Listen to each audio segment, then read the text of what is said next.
যুক্তরাষ্ট্রের কৌশল বদল, বিএনপিকে নির্বাচনে আনতে চায়। এতদিন যুক্তরাষ্ট্রের বাংলাদেশ নিয়ে রাজনৈতিক কৌশল ছিল একটি অনির্বাচিত সরকারের ক্ষমতায় আনা। কিন্তু ভারতের সাম্প্রতিক তৎপরতা এবং ভারতের অব্যাহত চাপের ফলে যুক্তরাষ্ট্র বাংলাদেশ নিয়ে কৌশল পরিবর্তন করেছে বলে জানিয়েছে একাধিক কূটনৈতিক সূত্র।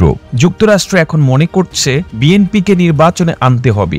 ভারত এবং যুক্তরাষ্ট্র বাংলাদেশের ব্যাপারে কয়েকটি বিষয়ে একমত হয়েছে। প্রথমত, তারা মনে করছে বাংলাদেশে যে প্রক্রিয়ায় নির্বাচন হোক না কেন, নির্বাচন অবাধ, সুষ্ঠু ও নিরপেক্ষ হতে হবে। এই ব্যাপারে ভারতেরও কোনো দ্বিমত নেই। ভারত বলেছে নির্বাচনে জনমতের প্রতিফলন হওয়ার কোনো বিকল্প নেই। কাজেই এই ব্যাপারে ভারতও দৃষ্টি রাখবে এবং মার্কিন যুক্তরাষ্ট্র সহ অন্যান্য দেশগুলোর সঙ্গে একসাথে কাজ করবে বলেও অভিমত ব্যক্ত করেছে। আর এই কারণেই মার্কিন যুক্তরাষ্ট্র মনে করছে বিএনপি যদি নির্বাচনে আসে সেক্ষেত্রে সরকার বড় ধরনের চাপে পড়বে। নির্বাচন যদি অবাধ, সুষ্ঠু ও নিরপেক্ষ হয়, এই কারণেই এখন মার্কিন যুক্তরাষ্ট্র সুর পাল্টেছে এবং বিএনপিকে নির্বাচনে আনার জন্য পরামর্শ দেওয়ার প্রক্রিয়া শুরু করেছে। দ্বিতীয়ত, মার্কিন যুক্তরাষ্ট্র গত 2 বছর ধরে বাংলাদেশ নিয়ে নানা রকম পরীক্ষা নিরীক্ষা করছে, নানা রকম সুপারিশ করেছে এবং বিভিন্ন ধরনের চাপ প্রয়োগ করছে। এর মূল লক্ষ্য হলো বর্তমান সরকারকে দুর্বল করে দেওয়া।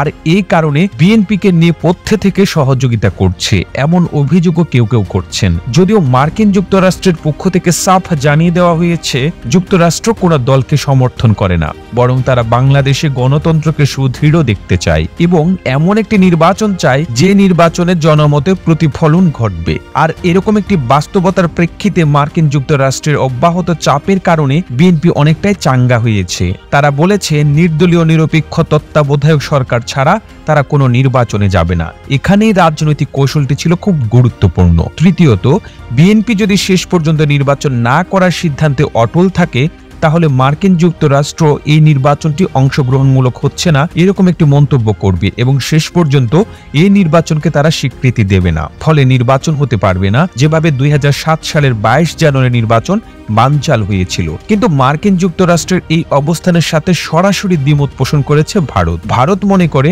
নির্বাচন অবাধ, সুষ্ঠু, নিরপেক্ষ হতে হবে, এতে কোনো সন্দেহ নেই। কিন্তু নির্বাচনে যারা অংশগ্রহণ করবে তাদেরকে দিয়েই নির্বাচন করতে হবে। কোন দল নির্বাচনে অংশগ্রহণ করলো না করলো সেটি কোনো বড় বিষয় নয়। একটি গণতান্ত্রিক দেশে যে কোনো দল যে কোনো বাস্তবতায় নির্বাচন বর্জন করতে পারে। কাজেই একটি দল নির্বাচন বর্জন করলে নির্বাচন অংশগ্রহণমূলক হবে না এমন ভাবার কোনো কারণ নেই। এরকম একটি অবস্থান নিয়ে মার্কিন যুক্তরাষ্ট্রের সঙ্গে বাংলাদেশ বিষয়ে দর কষাকষি করেছে ভারত এবং ভারত সাফ জানিয়ে দিয়েছে বাংলাদেশে যদি স্থিতিশীলতা নষ্ট হয় এবং শেখ হাসিনা সরকারকে দুর্বল করা হয় তাহলে ক্ষতি হবে সকলের। ভারতের এই অনড় এবং দৃঢ় অবস্থানের কারণে মার্কিন যুক্তরাষ্ট্র এখন তাদের কৌশল পাল্টাতে শুরু করেছে বলে জানা গেছে। একাধিক সূত্র বলছে মার্কিন যুক্তরাষ্ট্র এখন বিএনপিকে নির্বাচনে নিয়ে এসে একটি অবাধ, সুষ্ঠু ও নিরপেক্ষ নির্বাচন অনুষ্ঠানের ব্যাপারে গুরুত্ব আরোপ করছে। তারা মনে করছে যদি বিএনপি নির্বাচনে অংশগ্রহণ করে এবং শেষ পর্যন্ত নির্বাচনে যদি অন্য কোনো প্রভাব বিস্তার না করা হয় তাহলে সেই নির্বাচনটি প্রতিদ্বন্দ্বিতাপূর্ণ হবে এবং আওয়ামী লীগের উপর বড় ধরনের চাপ আসবে। এই কারণেই বিএনপিকে নির্বাচনমুখী করার কাজ শুরু করেছে যুক্তরাষ্ট্র।